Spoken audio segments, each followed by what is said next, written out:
আসসালামু আলাইকুম। আমার খামারে চলে আসছে ছোট্ট ছোট্ট সোনামণি। এখন রাতে বাচ্চা আসবে, তাই বোর্ডিংয়ের কাজগুলো সম্পন্ন করতেছিলাম। আমার এখন প্রচুর গরম পড়তেছিল। গরমের জন্য আমি বোর্ডিং দুইটাই করছি, একটু বড় বড় করে বোর্ডিং করছিলাম যাতে বাচ্চাগুলো ভালো থাকে, কারণ এখন প্রচুর গরম পড়তেছে। এই গরমের মধ্যে আমি মাত্র 4টাই বল দিছি। একটা বোর্ডিংয়ে 4টা বলের মধ্যে মানে 800 ওয়াট করে, একটা বল 200 ওয়াটই। আমি ডিস্ক ব্যবহার করি না, কারণ আমার থেকে ডিস্ক তেমন একটা ভালো লাগে না। আমি প্রায় 2-2.5 বছর, প্রায় 3 বছরের মতো খামার করতেছি। এই 3 বছর খামারে আমি এই 3 বছর খামারে কখনো ডিস্ক ব্যবহার করি নাই। তো এভাবেই বোরিং করি। শীতকালে অন্য একটা পদ্ধতি অবলম্বন করি।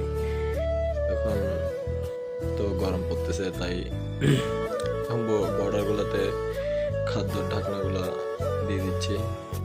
এখানে বাচ্চা ছাড়ার আগে সব কাজই করে রাখবো।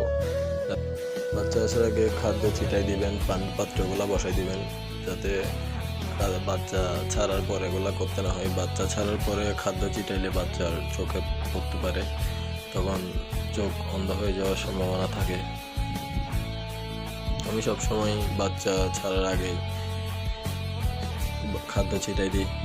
আমার বাচ্চা আসছিল, আমান বাচ্চা আসছিল নোয়াখালী থেকে, অনেক দূর থেকে।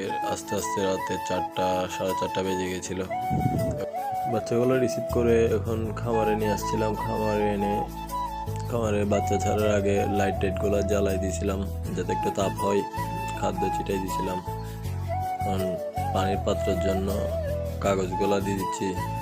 পানির পাত্র বসাই দিব। পানির পাত্র বসানো সম্পূর্ণ করে এখন আমার বুকে দিয়ে প্রথম বোর্ডিংয়ে বিসমিল্লাহ করে বাচ্চা ছাড়তেছি।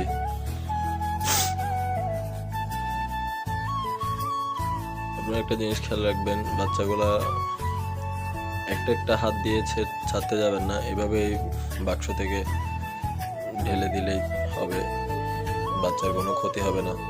এভাবে ছাড়লে কোনো ক্ষতি নেই। একটা বোর্ডিংয়ে আমরা বুকে দিয়ে ছাড়াইছিলাম, আর একটা বোর্ডিংয়ে এখন আমি নিজে ছাড়তেছি। দুইটাই বোর্ডিং করছিলাম, কারণ গরম আপনারা নিজেরাই জানেন, এখন প্রচুর গরম পড়তেছে। এই গরমের মধ্যে একটা বোর্ডিংয়ে 1000 বাচ্চা ছাড়লে অনেক সমস্যার সম্মুখীন হতে হয়। বেশি হচ্ছে গরম বেশি হওয়ার কারণে নিউমোনিয়ার সমস্যাটাই সবসময় বেশি দেখা যায়।